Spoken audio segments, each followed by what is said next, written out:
Today's story is a sad love story, where marriage isn't just a promise, it's a test. Love remains, but it changes shape, and two people learn that being broken doesn't always mean it's over. Avery and Ben thought marriage meant forever, that love could survive anything if they just kept trying. But forever starts to change when dreams fade, words go quiet, and the person you love starts to feel like a stranger sitting across the same table. This is not a story about divorce. It's a story about what comes after the vows, when love gets tested, when silence becomes louder than words, and when two people must decide if broken can still mean beautiful. Avery didn't notice the ring mark on her finger until the barista handed back her change and her thumb brushed the pale circle of skin out of habit. She curled her hand away like it had done something wrong. Outside, January light sat low on the street and made the slush look cleaner than it was. She took her coffee and crossed to the bench where she and Ben used to play the quiet game of counting dogs on Saturday mornings. Back then, everything had been a list and a laugh. Now it was a list and a knot in her chest. They had met in a hardware store aisle that smelled like cut wood and soap. She was trying to choose between 3 different kinds of wall anchors while scrolling through a blog post about easy shelves anyone can install, which had lied. He'd walked up with paint on his hands and a smile that looked like it had been surprised onto his face. He said, "You want the ones in the blue box. The red ones split if the drywall's old." She said, "How do you know my drywall is old?" He said, "You were making the face people make when they're trying to convince themselves their drywall isn't old." She bought the blue box. He bought a plunger he claimed was for a friend. When she got outside, he was there, holding a receipt with his number and a doodle of a shelf that held a plant and a framed picture. He said, "In case you want to return the anchors because I was wrong and I'd like to defend my honor." They went for coffee that afternoon and ended up talking through dinner, and she kissed him with sawdust on her hands. They married 2 years later in her aunt's backyard under a maple that insisted on shedding leaves like confetti even though it was June. Her father cried when he walked her down the grass, and her mother pretended she had something in her eye. They danced on a rented floor that shifted under their feet and laughed when the DJ forgot the last verse of the song and mixed into something unromantic.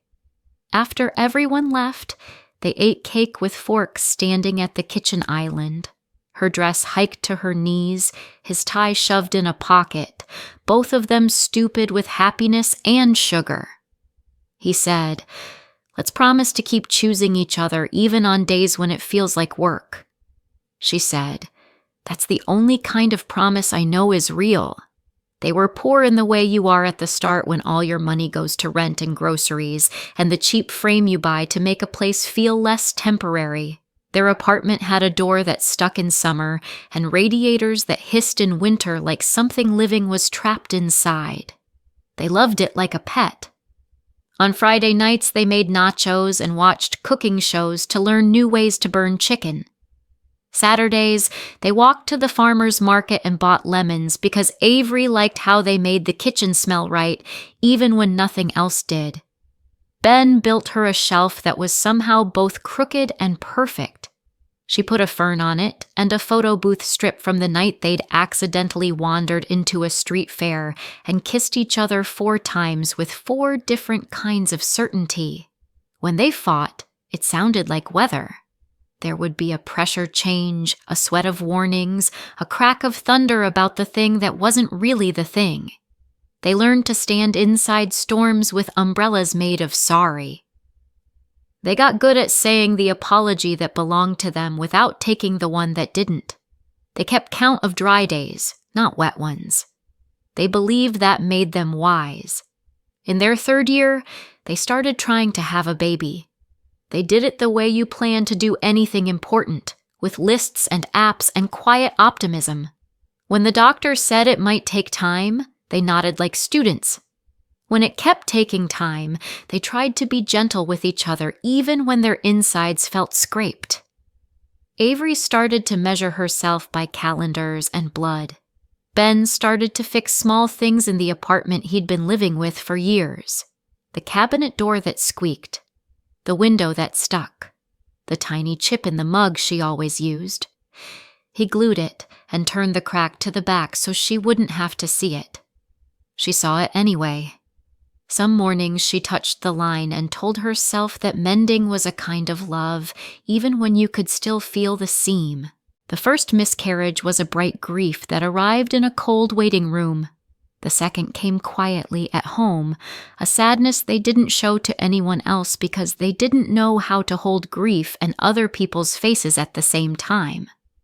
After that, everything went soft around the edges. They stopped buying lemons. The shelf collected dust. Avery pulled back without meaning to.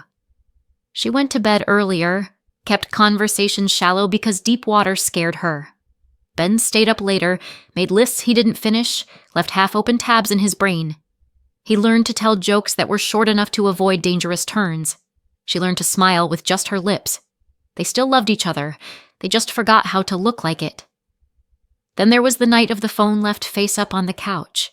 He had gone to shower after a run. She'd sat down and his screen lit with a text. She never checked his phone. She had always believed in the honor of eyes that saw what was theirs to see. But the preview was a flare. "You were easy to talk to tonight. I didn't expect that." The name was Casey with a sunflower next to it. Her chest did the cold, wrong thing. She pressed her thumb to the message and stared at the thread like it might rewrite itself if she waited. It didn't. It wasn't an affair. It wasn't nothing. It was a flirty half-truth with a woman from his office who had a laugh like a dare. There were messages about late nights and a project and a bar that made good tacos. There were no pictures. There didn't have to be. He came into the room with his hair wet, saw her holding the phone, and stopped like he'd hit an invisible fence. She looked at him and didn't say a word because sometimes silence is an interrogation. He started to explain a thing she hadn't asked him to explain. He used the word harmless. He used the word friend. He said he needed someone who didn't look at him and see failure written across his chest. She said, "Do I do that?" He looked at the floor. He said, "Sometimes it feels like I can't make it better, so I try to feel like I'm better somewhere else." She stood up slowly. The fight was not about Casey. It was about the hole in the floor that both of them kept walking around. She said, "I can't be the only person guarding the edge." He said, "I don't know how to tell you I'm scared without making you more scared." She handed him the phone like it was a fragile animal. She said, "Choose us or choose the version of yourself where we don't exist." He said, "I choose us." He meant it. Sometimes meaning it is not the same as practicing it. They tried therapy because it felt like something people who don't want to lose each other do. The counselor was a woman with kind eyes and shoes that meant business. She asked good questions and held silence like a thing that could teach you if you let it. She told them to write down the worst things they believed about themselves and read them out loud. Avery wrote, "I am too much for people to love for long." Ben wrote, "If I don't fix it, I don't deserve it." They said the sentences and felt their throats grab like something was trying to keep the words from being free. The counselor nodded like the room had set a spell correctly. They built rules, no secrets about phones, no late-night new friendships that came with sunflowers as avatars, no using the word harmless in a sentence that also included a bar. They agreed to name the hole in the floor when they felt it. They had some good weeks. They went to a lake and pretended the wind knew their names. They ate fruit over the sink and let the juice run to their wrists. They tried and tried again. Then work got hard, and their bodies remembered their old, unhelpful dances. They used each other like mirrors hung too high. On a bleak Tuesday in late February, Avery sat in the clinic again under the soft tyranny of gentle colors and listened to a doctor explain statistics about diminishing chances. She caught a glimpse of herself in the steel of a cabinet and thought, I am not numbers. Then she thought, I am tired of arguing with math. She texted Ben, can we skip dinner plans? I'm wrecked. He texted back, of course. You home in an hour? She wrote, yes. He wrote, I'll bring lemons. He didn't. He stayed late because a client had moved a deadline, and he didn't know how to say no without swallowing his job. He sent a text at 7:40 that said, running behind. I'm sorry. She didn't see it because she had put her phone in a drawer and turned up the TV to drown out the way her own house echoed. At 9:20, she heard his key and went to the kitchen and stood like a person who had a final exam for which she had studied grief and betrayal. He started talking before he'd fully come into the room. I know. I said an hour, I'm sorry. She said, I needed you to come home when you said you would. He said, I know, and tonight I couldn't. She said, then we need a life where you can. He set down his bag. The sound was a little too hard. He looked at her like a man bracing for a wave. He said, I don't know how to tell you. I feel like I'm failing you even when I'm trying. She said, I'm tired of the part of us that's always an almost. He said, me too. The sentence hung there like steam. He reached for her. She pulled back. It wasn't a dramatic move. It was the half-inch that tells the truth. He saw it. He put his hand down. For 3 days they were polite the way people are on planes when the armrest is an international dispute. He washed the dishes like he was going to win a medal. She folded the laundry like it was a way to control weather. The counselor said, don't let your chores become your love language. That's a translation problem. Find the sentence under it. Avery said, the sentence is please see me. Ben said, the sentence is please believe I'm trying. The counselor said, those are not enemies. Teach them to share a table. In April, Avery found a support group where women said the kinds of honest things you can't say in rooms where someone needs you to end on an upbeat note. She sat in a circle and listened to stories that were not hers, but felt like cousins. One woman with a tattoo of a small anchor on her wrist said, I had to stop making my body a problem to solve and start letting it be a place to be kind to. Another said, my marriage didn't survive this, but I did, and I am learning to let that be a sentence that doesn't make me the villain. Avery went home and wrote on a sticky note, be the person I would tell the truth to. She put it on the bathroom mirror. Ben found a men's group in a church basement where the coffee was burnt and the chairs were metal, and the truth came out in stubby sentences. A guy named Marco said, if your first response is to fix, you don't know how to sit with a wound. Learn to sit. Another guy who wore a suit because he said it made him feel worthy said, I thought my wife wanted a hero. She wanted a witness. Ben wrote on his phone, witness first, then solve if asked. He put it as his lock screen because he needed a wall to argue with when his brain started sprinting. It wasn't pretty. That's the lie you tell when you want to sell fixing things as noble. It was ugly and slow and full of the kind of backslides that don't make for a montage. Ben told Casey he couldn't text anymore, not even about work after hours. She sent a thumbs up and an okay, take care, and the finality was a lesson. He told his boss he wouldn't stay late 3 nights a week. His boss said, we're all making sacrifices, and Ben said, so am I, and he learned to hold the line even when it made him shake. Avery told her mother to stop sending her articles about miracle diets for fertility, and when her mother cried because she wanted to help, Avery said, help me by asking what I need instead of guessing. They were small acts that felt like moving furniture in a tiny room and finding an inch you didn't know was there. One night in June, the heat pressed its face to the city and nobody slept well. Ben and Avery lay on top of the covers and counted the fan's rhythm. He said, do you want to try to live a life that isn't built around this? She said, around what? He said, the chase. the charts, the hope that makes us thin. She turned her face toward him.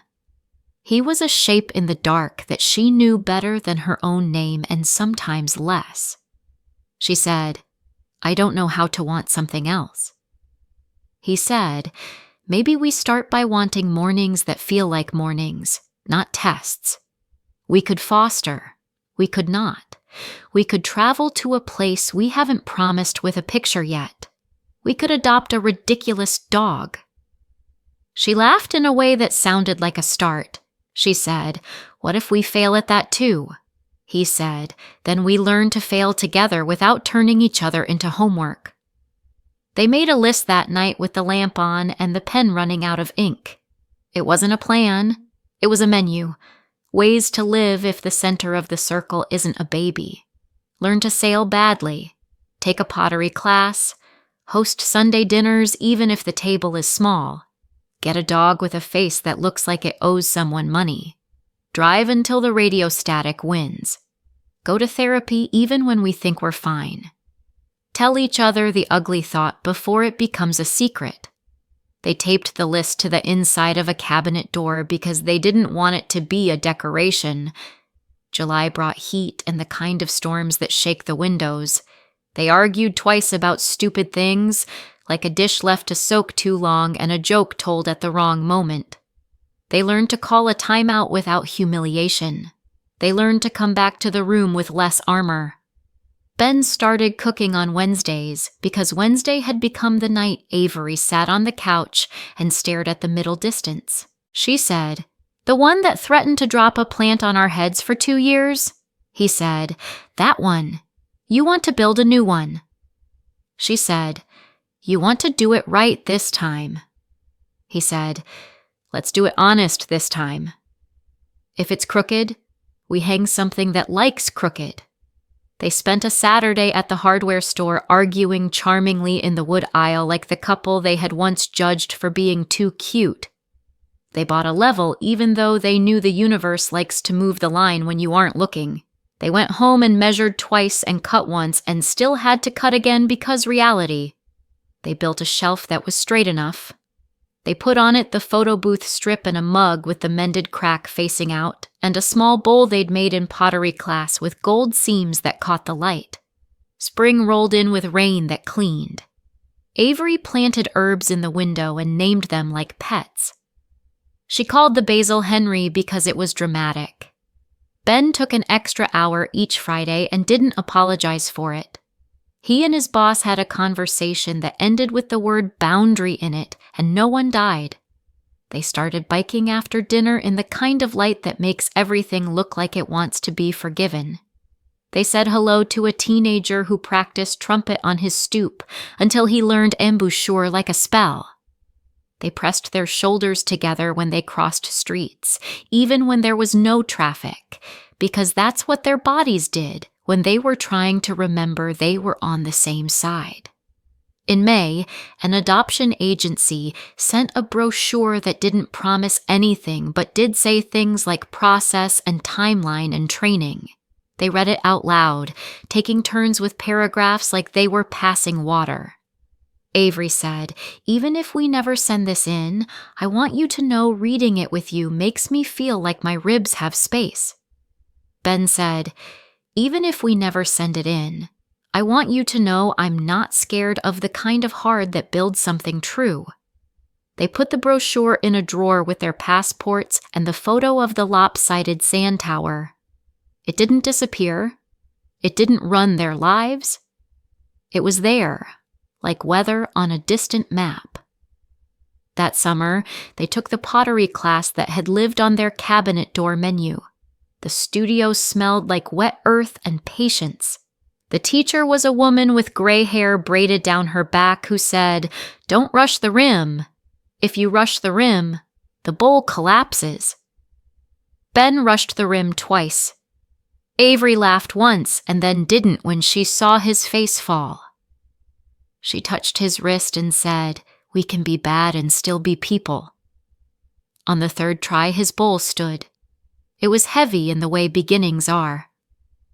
He painted a thin line of gold along a crack he made on purpose because he said he wanted to remember not to fear seams. Avery made a cup that looked like it knew secrets. She wrote a small A under the base the way her grandmother used to mark the bottom of pies. They kept going to therapy. They treated it like flossing for the heart. They didn't wait until the gum bled. Some weeks they said, "We're okay," and the counselor said, "Practice talking about okay so it becomes a language, not a vacation you forget how to pack for." They learned to say, "Today hurt, but not everything does." They learned to say, "I'm mad at the doctor, not at you." They learned to say, "I need alone time that isn't punishment." They learned to stand in the kitchen and tell the truth while the water boiled because there isn't always time for the perfect setting. In August, Avery's sister had a baby. It was a happiness that pinched and healed at the same time. They drove to the hospital with flowers and left with a photo of Avery holding a human the size of a loaf of bread and trying not to cry on it. In the car, she stared out the window, and Ben put his hand on the back of her neck and didn't say a thing. At home, she sat on the floor with Kevin and said, "We're okay. We're okay," like a spell. Later in bed, she said, "I thought I would break. I didn't." He said, "You bent. You're not wood." She said, "Isn't that the point of knowing we can be bent and not stay that way?" He said, "It's the point that keeps showing up." October again. The maple out front started shedding confetti like it had been practicing all year for this. They lit a candle that made their place smell like something between vanilla and a person's second chance. They cooked a meal that didn't overpromise. They ate it at the table he'd sanded, under the shelf they'd built. Avery held up her glass. To doing life with fewer performances and more practices. Ben clinked. To the ordinary being enough without a marketing plan. She smiled and thought about all the things she'd believed about marriage that had evaporated under the heat of experience, and all the things that had condensed into something drinkable. He burned onions twice and then once didn't and held the spoon up like a trophy. She started walking at sunset and came home with photos of the same tree in 15 different kinds of light. She said, "I forgot that staying in one place can still mean seeing it many ways." When the third pregnancy test came up with a thin line that looked like hope had decided to be a rumor again, Avery sat on the bathroom floor and let herself be the kind of sad that doesn't organize itself into language. Ben didn't try to talk. He sat with his back against the tub and held her foot like a person making sure the kite string didn't slip. Later, when she could stand, he made toast with too much butter because sometimes being 12 inside your grief is a mercy. They didn't say what if or maybe next time. They watched a dumb movie that made her laugh until she hiccuped, and he decided that sometimes that would be enough. In September, they drove to the coast in a car that had started rattling in a new way. The sky was the blue that makes you write home. The water pulled at the shore like it had a relationship with it. They ate fries out of a paper cone, and Avery let the oil make her fingers shiny because she was tired of being clean all the time. Ben built a lopsided tower out of wet sand and named it after her. She threw her head back and laughed. He took a picture of the laugh, and later, she made it her phone background, and he didn't point it out because he didn't want credit. He wanted her to have the thing. That night, in the motel with the thin towels and the lamp that clicked like it had opinions, they lay in bed with the window open to let in ocean. She said, "I don't know if we'll ever be the people who get the thing we thought we were promised." He said, "I don't either." She said, "I don't know if I'm okay." He said, "Me either." She turned on her side and pressed her forehead to his sternum and said, "I'm tired of trying to be brave." He said, "Be tired. I'll be the person who turns off the light." He clicked the lamp and the room went soft. They slept and woke to gulls sounding like someone was telling a joke whose punchline was always bread. Autumn brought the kind of light that makes you forgive a city its rent. They hosted their first Sunday dinner, inviting 2 friends who loved them in that uncomplicated way friends sometimes do when they've known you since before you decided to be a person. Ben overcooked the chicken. Avery forgot the salad in the fridge. They ate on plates that didn't match and told stories that did. At one point, their friend Jess asked, "What's your favorite ordinary thing the other person does?" Avery said, "He warms my side of the bed with his hand in winter without making it a gesture." Ben said, "She leaves her book open to my favorite sentence, so I'll find it without thinking she's recommending it." They were small answers. They were the point. In November, Casey left the company. She sent a mass farewell email about how grateful she was for the team and excited for the next challenge. Ben forwarded it to Avery with a line that said, "Sharing so you don't hear from someone else." Avery wrote back, "Thanks. Proud of you for not making it a bigger deal." He wrote, "I thought about writing something funny and didn't." She wrote, "That's growth." He wrote a smiling face he'd stopped using because it felt like a shield, and this time it wasn't. They decided not to try in December. They didn't decide not to want. They just made rooms for other wants to sit in chairs and be recognized. They got a dog with a face that did indeed look like it owed someone money. They named him Kevin for no reason. Kevin loved socks and despised the vacuum and slept with his paws crossed like he was at a job interview. He made them leave work earlier. He made them stand in the cold at odd hours and talk to other dog people who wore headlamps and looked like a minor cult. He made them laugh at 6 a.m. He made them forgive mornings. On New Year's Eve, they stayed home. They wore sweatshirts and cooked pasta and opened a bottle of something they couldn't afford that an uncle had given them with a card that said, "To use when something good happens." But Avery said, "Today counts." At midnight, they kissed like a promise, and Ben said, "Here's to practicing love instead of performing it." She said, "Here's to making our kitchen smell like a place we want to come home to." He sliced a lemon and held it under her nose, and she laughed because the smell knocked her back to the start and forward into something better than pretending. January came again with its pale light and its mirrors. Avery found herself on the same bench with a coffee and the ring mark that had never gone away because she still wore the ring most days and took it off on others when the weight felt like too much. Ben joined her with Kevin trotting like a small mare. Ben said, "Do you remember the shelf?" She still had days where the ache shot through her like a weather report. He still had nights where his chest felt like it had an animal living in it that wanted to pace. They still snapped sometimes. They still fell into old habits when they were tired or afraid. But their return time was faster. Their apologies had more nouns. "I'm sorry I did this specific thing, not that vague cloud of a thing." Their laughter came sooner. Their kitchen light felt kinder.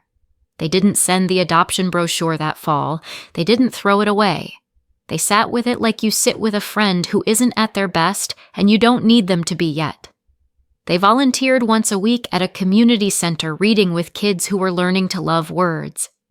Avery met a girl who believed the letter S held the ocean. Ben met a boy who thought books were buildings you got to live in for an hour. They came home smelling like crayons and sugar and hope. They put those smells on the shelf next to the photo strip and the mended mug and the bowl with gold catching the late light. On a morning that didn't know it was going to matter, Avery took a test she had decided not to take anymore.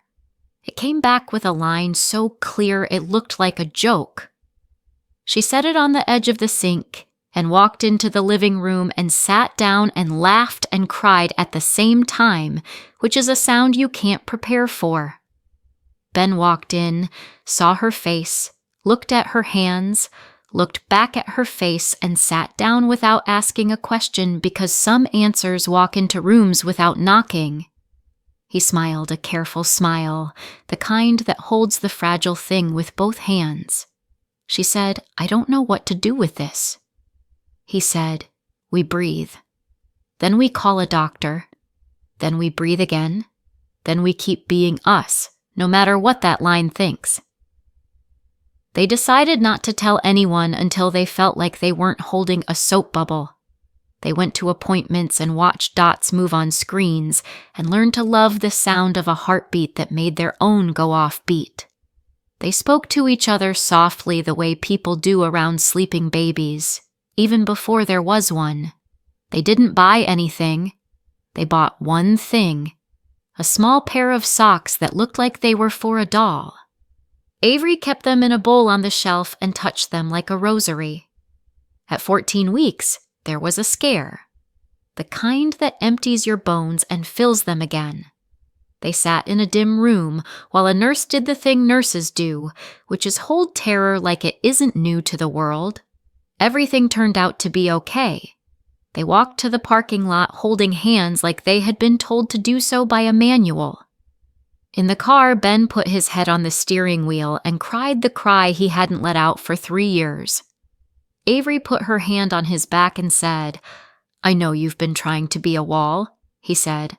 "I'm tired of being a wall." She said, "Good, be a door." They told their families at Thanksgiving by handing over envelopes with a photo that looked like static to anyone who didn't know how to read it. There were noises and hugs, and someone cried into pie in a way that made it taste like salt. Avery's mother apologized for every article she'd ever sent. Avery said, forgiven on credit for all future texts that begin with, "Have you tried?" Ben's father, a quiet man who loved engines and shade, took him outside and said, "You don't have to fix everything to be a good father. You just have to show up, even when your hands are empty." Ben nodded like someone had taught him a new use for the wrench he'd been saving for special occasions. Pregnancy is not a movie montage. It is a calendar and a quarrel with your body and a long, strange hospital tour where someone explains how to swaddle a person who can scream with every inch of themselves. They took turns being brave. They took turns being tired. They painted a wall a color that looked like early morning. They argued about a crib and then laughed because arguing about a crib is a luxury. They went on a last weekend before walks and held the world at 4 fingers distance because everything was startling and tender at once. When the baby came, the room was louder and more crowded than the books had suggested. There was a moment where time slowed like a train pulling into a station it almost missed. Then there was a human. She had a startled expression like the world had come on too suddenly, and she needed a second to adjust. Avery said, "Hi," like it was the oldest word she knew. Ben said, "Oh," in a way that sounded like a hymn, and a curse said kindly. They named her June because she was not that month, and also because the word felt like a door opening. The first weeks were a wind tunnel. They forgot to eat. They ate standing up. They learned to love naps like a sport. They cried because sleep moves cruelly when you need it. They were gentle with each other out loud. They said things like, "I'm at the end of my rope and I don't need you to tie it. I need you to hold it." They were bad at laundry and good at eye contact. Kevin became the dog who slept under the crib like a knight, if a knight were easily startled by the mail. There were hard days when the history of ache pressed its palm against the new light. There were times when Avery, holding June in the quiet blue of 5 in the morning, felt grief walk through the room like a person late to a party. She let it in. She let it sit. She didn't make it tea. It left when it was ready. There were nights when Ben, washing bottles, felt the old need to fix everything rise like a tide. He dried his hands. He went into the nursery. He sat and watched June sleep and said, "I'm here," even though the baby didn't need the words. He did. They kept going to therapy. They brought the baby once, and she hiccuped like a metronome while the counselor said, "Your relationship is still the first home this person knows. Keep it structurally sound." They nodded like people who'd been given a building code. They practiced affection that wasn't a transaction. They practiced noticing small good things. They kept lemons in the bowl. They called each other by their names in rooms where the world had shrunk to mom and dad and dog. When June was 3 months old, the adoption brochure in the drawer fell onto the floor while Ben was reaching for passports. He picked it up and sat with it on the bed and stared at the sentences that once felt like a cliff. He put it back carefully. He whispered, "Thank you," to a process they might never use, because it had been a map that got them to a road they didn't know they were already on. On a spring evening, a year after the bench and the ring mark and the coffee that tasted like trying, Avery stood at the kitchen counter holding June while Ben sliced lemons. The window was open, and the world smelled like rain had been scheduled.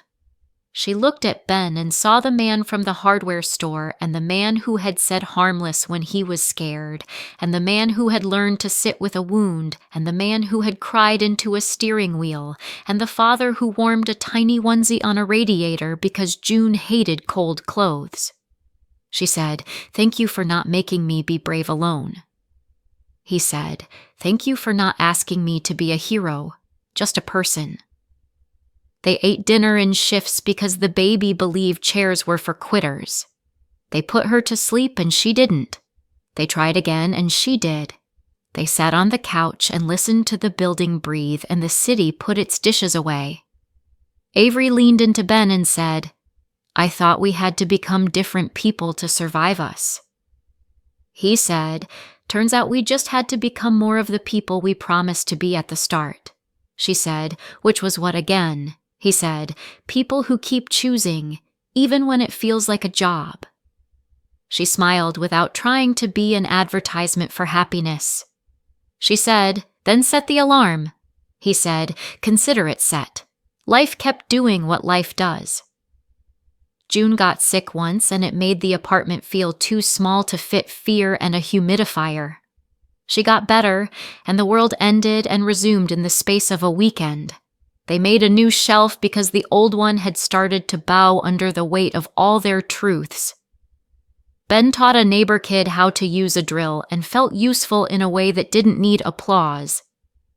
Avery went back to work and learned how to put on a face that meant business and then take it off without forgetting herself under it. They forgot an anniversary and remembered the next day and celebrated on a Tuesday, which felt like a better plan than waiting for a calendar to hand them permission. Avery still looked at her ring mark some mornings like she was checking an old map. She kept the ring on most days. On others, she put it in the bowl with the lemons and let the gold catch the light and remind her of the seams. She had made peace with the idea that love is more rebar than ribbon. Ben still had days when he wanted to be applauded for basic decency. He caught himself.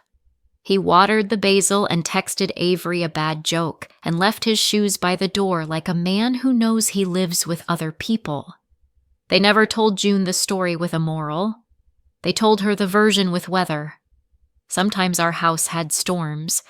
Sometimes our house had the kind of air that makes you nap for no reason. We learned to check the forecast by asking each other questions with our eyes. We learned to carry umbrellas instead of pretending we didn't need them. We learned to stand under the awning together and say, "This will pass," which made it pass faster. Years later, after picture days and parent-teacher nights and a small science fair where June proved that plants like music if you sing off-key with commitment, after new jobs and lost jobs, and the slow changing of friendships into folklore, Avery would cut a lemon on a too-warm evening, and Ben would turn down the radio, and Kevin would be old and dream chase small squirrels in his sleep, and June would be reading on the floor with her feet against the couch like a person who trusts gravity.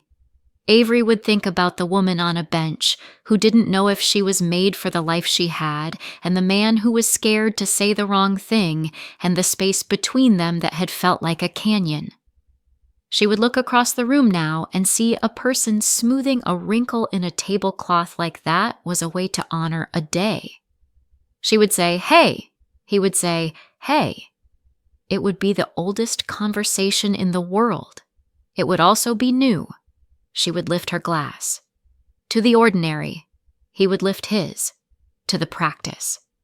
June would lift hers with water because she was 11 and solemn about toasts, to the lemon bowl that is always full. They would clink and drink, and the room would hold them the way good rooms do, not as if they were precious, but as if they were real. Later, when the house was quiet enough to hear the dishwasher think, Avery would trace the seam on the mended mug and the gold line on the pottery bowl and the outline of the shelf shadow, and she would know that none of it was perfect and all of it was true. The ring mark on her finger would be just another soft place on her hand, a sign not of loss but of having chosen something long enough for the sun to leave a memory. Ben would come up behind her and press his palm to the small of her back in that wordless way he had learned is both hello and I'm here. She would lean back into it for a second longer than necessary, because necessary is a small word for a big thing. Outside, somebody would laugh 3 doors down, a bus would sigh, a siren would be late to something, and a dog would decide that the night required commentary.